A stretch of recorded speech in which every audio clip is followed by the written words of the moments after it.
నమస్తే, నేను మీ డాక్టర్ సత్యశారసి మాట్లాడుతున్నాను. సో మనం రెగ్యులర్గా చేసే వీడియోస్లో భాగంగా, రీల్స్లో భాగంగా అంటే ఈరోజు ఒక ఇంటర్న్షిప్ గురించి నేను చెప్పడం జరుగుతుంది. అందరికీ తెలిసిందే. సో మనకి ఇస్రోకి సంబంధించినటువంటి ఇంటర్న్షిప్స్ ఏవైతే ఉంటాయో ఐఐఆర్ఎస్ అంటారు, Indian institute of remote sensing అంటాం మనం. ఇది బేసికల్గా ఈ యొక్క డిఫెన్స్కి సంబంధించినటువంటిది ఏదైతే ఉంటుందో దానికి అండర్లో పనిచేస్తుందండి. డెహ్రాడూన్ కానీ ఎక్కడైతే ఉంటుందో ఆ ఏరియాలో ఉంటుంది రిమోట్ సెన్సింగ్. వీళ్ళు జనరల్గా చేసే ఏరియాస్ ఆఫ్ రీసెర్చ్ చూసినట్లయితే జిఏఎస్ కానీ, జిపిఎస్ కానీ, లేకపోతే రిమోట్ సెన్సింగ్ సంబంధించి కానీ, నేచురల్ రిసోర్సెస్, డిజాస్టర్ మేనేజ్మెంటు, ఇట్లాంటి వాటికి సంబంధించినటువంటి రీసెర్చ్ చేయడం జరుగుతుందండి. బేసికల్గా ఐఐఆర్ఎస్ అనేది ఏంటంటే మోస్ట్ ప్రెస్టీజియస్ ఇన్స్టిట్యూట్ కింద చెప్పొచ్చు. ఆల్మోస్ట్ 60 years బ్యాక్ ఇప్పుడు మనకి 1966లో స్టార్ట్ చేయడం జరిగిందండి. అంటే జవహర్లాల్ నెహ్రూ గారు అప్పట్లో 1957 నెదర్లాండ్ వెళ్ళినప్పుడు అది ఇన్స్పిరేషన్గా తీసుకుని గవర్నమెంట్, అదే నెదర్లాండ్ గవర్నమెంట్ యొక్క సహకారంతో అక్కడ ఉన్నటువంటి యూనివర్సిటీ 20 యూనివర్సిటీ ఏదైతే ఉంటుందో, సో ఆ యూనివర్సిటీస్తో వీళ్ళు అనుసంధానం అయ్యి ఈ యొక్క ఇన్స్టిట్యూట్ని తర్వాత 1966లో స్థాపించడం జరిగిందండి. సో దీని ద్వారా ఇది డిఫెన్స్కి సంబంధించి, ఇస్రోకి సంబంధించి, department of science and technology సంబంధించి కూడా అనుసంధానంగా ఉంటుందండి. సో ఓవరాల్గా ఈ యొక్క ఏదైతే ఐఐఆర్ఎస్ రిమోట్ సెన్సింగ్ ఉందో వీళ్ళు జనరల్గా ఇంటర్న్షిప్స్ ఆఫర్ చేయడం జరుగుతుంది. డెడ్లైన్ వచ్చేటప్పుడు 31 అక్టోబర్. ఎవరైతే బీటెక్ చదువుతున్నారో 6th సెమిస్టర్ అయిన వాళ్ళు అందరూ కూడా అప్లై చేసే అవకాశం ఉంటుందండి. అలాగే ఎంటెక్ కానీ, ఎంఎస్సీ కానీ ఎవరైతే చదువుతున్నారో ఫస్ట్ ఇయర్ కంప్లీట్ అయిన అందరూ అప్లై చేయొచ్చు. బట్ బీఈ బీటెక్ వాళ్ళకి 45 days ఇంటర్న్షిప్ కంపల్సరీ చేసి తీరాలి. అట్లాగే ఒకవేళ ఎంటెక్ కానీ, ఎంఎస్సీ చదివిన వాళ్ళు ఎవరైతే ఉంటారో వాళ్ళు మాత్రం మినిమం 120 days ఇంటర్న్షిప్ చేయడానికి అవకాశం ఉంటేనే మీరు అప్లై చేయాలండి. అలాగే పీహెచ్డీ ఎవరైతే ఉంటుందో, కోర్స్ వర్క్ ఎవరైతే కంప్లీట్ చేస్తారో వాళ్ళందరూ కూడా అప్లై చేయొచ్చు. జనరల్గా వాళ్ళకి మినిమం వచ్చేటప్పటికి కోర్స్ 30 months వరకు కూడా చేసే అవకాశం ఉంటుందండి.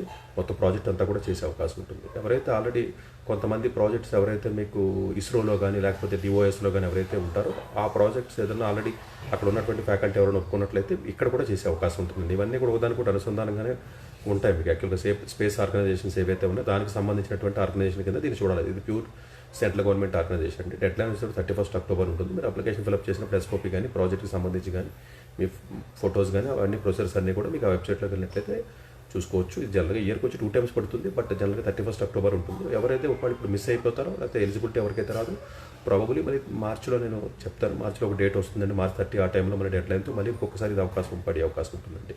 సో నెదర్లాండ్ ఏదైతే మనకు బేస్ ఉందో దాన్ని ఇన్స్పిరేషన్ తీసుకుని చేయడం జరుగుతుంది. దీనికి అసోసియేషన్స్ కూడా, కొలాబరేషన్స్ కూడా మంచిగా ఉంటాయండి.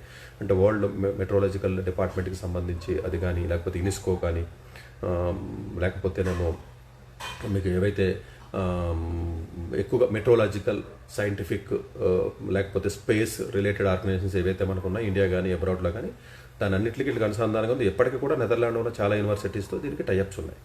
సో దీంట్లో post graduation programme, geo informatics programme కూడా మీకు ఆఫర్ చేయడం జరుగుతుందండి. సో పోస్ట్ గ్రాడ్యుయేషన్ పీహెచ్డీ కూడా డైరెక్ట్గా చదివే అవకాశం ఉంటుంది. ఇంటర్న్షిప్ కాకుండా మీరు కంపల్సరీ జీపీఎస్ కానీ, జిఏఎస్ కానీ ఇట్లాంటి ఏరియాస్లో ఎవరైతే మీకు పీహెచ్డీ చేద్దాం అనుకుంటారో, ఎంఎస్ ఎవరైతే చేద్దాం అనుకుంటారో వాళ్ళు కూడా వెళ్ళి పీజీ కోర్సెస్ కూడా చేసే అవకాశం ఉంటుంది.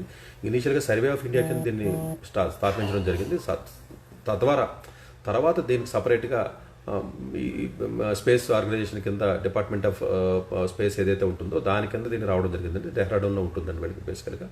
సో ఇది ఈ అవకాశం ఎవరైతే ఉన్నారో ఇమీడియట్గా సద్వినియోగం చేసుకోండి. ఇంటర్న్షిప్లో మీరు చేసినట్లయితే డెఫినెట్గా బాగుంటుంది. ఎలిజిబిలిటీ పర్స్పెక్టివ్లో ఈవెన్ ఇంకొకటి చెప్పడం మర్చిపోయి, బీఎస్సీ వాళ్ళకి, డిప్లొమా వాళ్ళు కూడా అప్లై చేయండి. ఫైనల్ స్టూడెంట్స్ డిప్లొమా వాళ్ళకి, బీఎస్సీ వాళ్ళకి ఇంటర్న్షిప్ చాలా తక్కువగా ఉంటాయి. వీళ్ళు కూడా 45 days మినిమం వర్క్ చేసే ఉద్దేశం ఉన్నట్లయితే వాళ్ళు కూడా దీనికి అప్లై చేసుకునే అవకాశం ఉంటుంది. ఇంకొకటి ఏంటంటే దీనికి సివిల్ ఇంజనీరింగ్ లేదా మెకానికల్ ఇంజనీరింగ్, కంప్యూటర్స్, ఎలక్ట్రానిక్స్ అనేది అలా డిఫరెన్స్ ఉంటుందండి.